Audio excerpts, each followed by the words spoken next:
Hey folks, David Stewart here. It's time for something I don't do a whole lot of on this channel, which is product reviews. So I want to introduce you guys to these. These are the Trekz Aftershokz Air. These are a set of bone conduction headphones, which are very relevant to me and may be relevant to you. I'd like to give you some info on them and compare them a little bit to their predecessor, the Trekz Titanium, which I've talked about on the channel. Now, these are what are called bone conduction headphones, and this is a Bluetooth headset, by the way. Notice there's no wires. Bone conduction headsets work a little bit different than normal headphones. Normal headphones, you have a speaker which produces normal acoustic sound that goes into your ear canal either through an earbud or through a big speaker next to your ear and allows you to hear whatever you're trying to listen to on the headphones. Bone conduction works differently. In this case, you have transducers which rest on your cheekbones. The way this actually fits is that these are supposed to go over the ears, and these little transducers rest on the cheekbones. This vibrates the sound through your skull, so sends the sound by vibrating your skull, which bypasses your ossicular chain and allows you to hear without having to have something pointed into your ear canal. This is very relevant for me because I have a kind of unilateral deafness due to a destroyed ossicular chain in my right ear. In fact, some of you may know already, I have a bone-anchored hearing system, which is made by Oticon Medical. And this guy actually clips onto a little titanium implant I have screwed into my skull through my skin and lets me hear out of my right ear again. So these are very relevant for me because they bypass that destroyed ossicular chain in my right ear and let me hear the right channel at proper full volume. If I just put normal headphones in my ear, I can hear the left channel, but the right channel, I just hear kind of like a smattering of frequencies, and it's very weird sounding in general, but these let me hear like normal. So if you're somebody that suffers from unilateral deafness due to what's called conductive hearing loss, that's where your ossicular chain, there's something wrong with it. Mine is from disease. It's not like a birth defect or anything like that. I had persistent ear infections as a kid that slowly destroyed my ossicular chain. So if you're like that, then these are a good option, and there's several companies that make these. These are also a good option for people who want to be able to listen to music or audiobooks or whatever they need to listen to, but also need their ear canals free for something else, either to hear ambient noise or to put in earplugs to even deafen ambient noise if you're in a very noisy environment. There's lots of reasons why you may want one of these. Also because these aren't going into the ear canal, they stay put pretty good. If you're somebody that's very active and likes to work out, and indeed most of the packaging seems to focus around like active lifestyle people that need something that's going to stay put on their head and not get pulled out of their ears when they're running and jumping and doing lots of things, then these are also a great fit.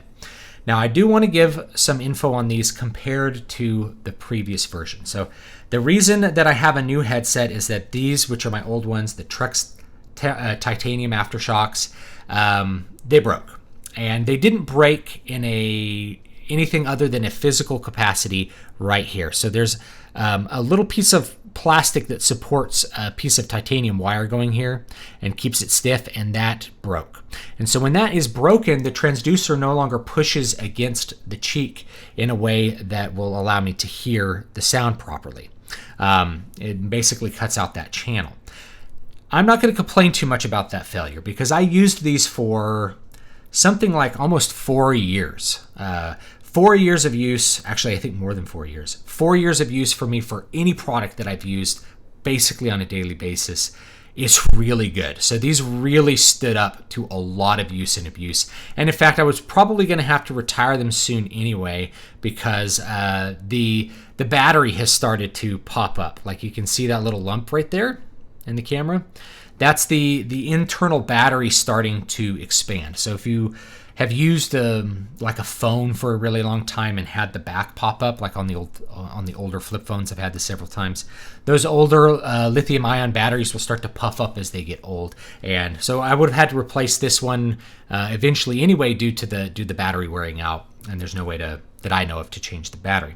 These were a great set of headphones though, and they were very robust. And they did a really good job, so I'm not going to complain. I expect better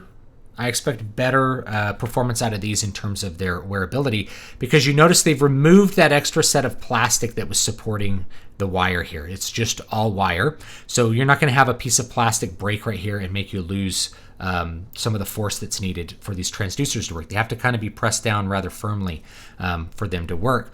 They've also removed a lot of the material here, and they've also made this cutout where the ear is a much deeper cutout. Now I like this because it actually makes it more comfortable to wear outdoors with sunglasses. So if you have sunglasses or just even regular eyeglasses that go over your ears, then this completely stays out of the way of the eyeglasses, which is great. So I do appreciate some of the design changes.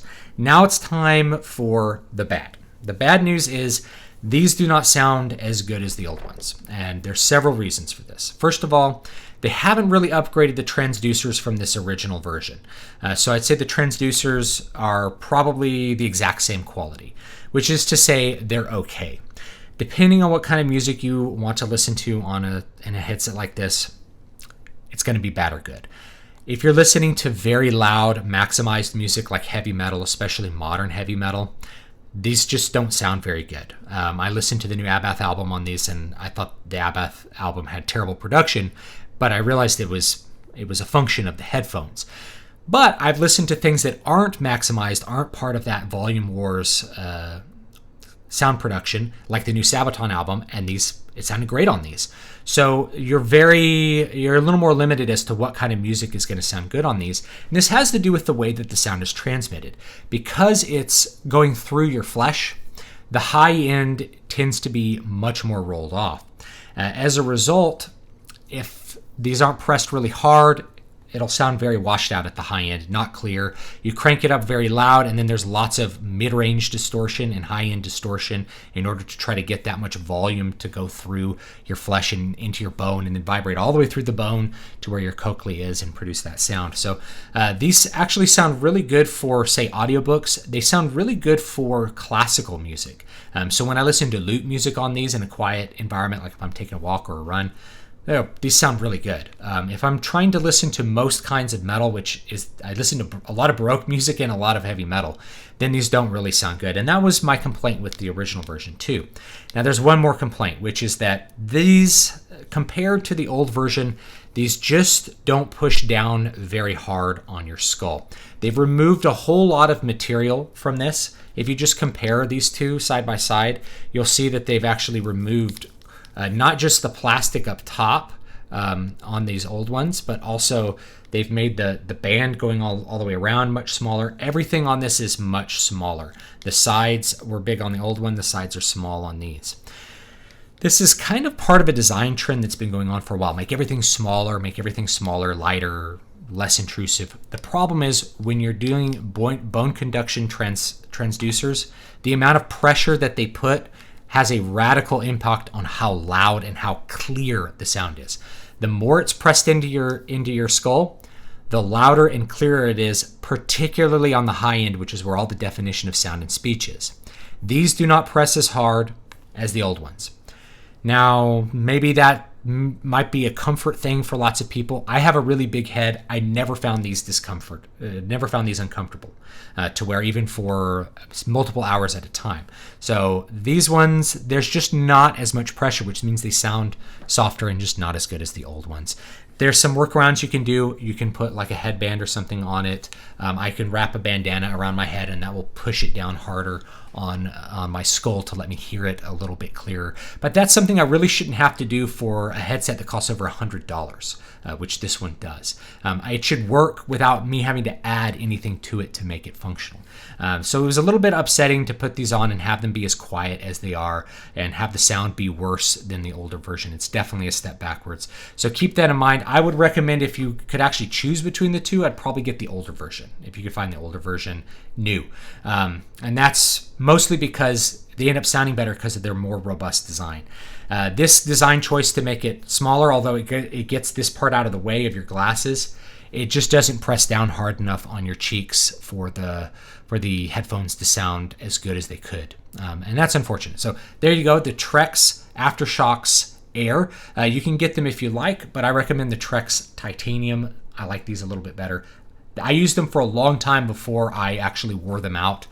So that's saying something, right? To me, a 4-year lifespan on a Bluetooth headset is really good. I'm not expecting something like I've had my studio headphones, even like the plastics break. These are like 20 years old or something, and they still sound good. I'm not expecting that kind of life out of a Bluetooth headset. That's just not my expectation. So anyway, thanks so much for watching, and let me know if you have tried out similar headsets and you like them better than these little floppy guys, and I'll see you guys next time.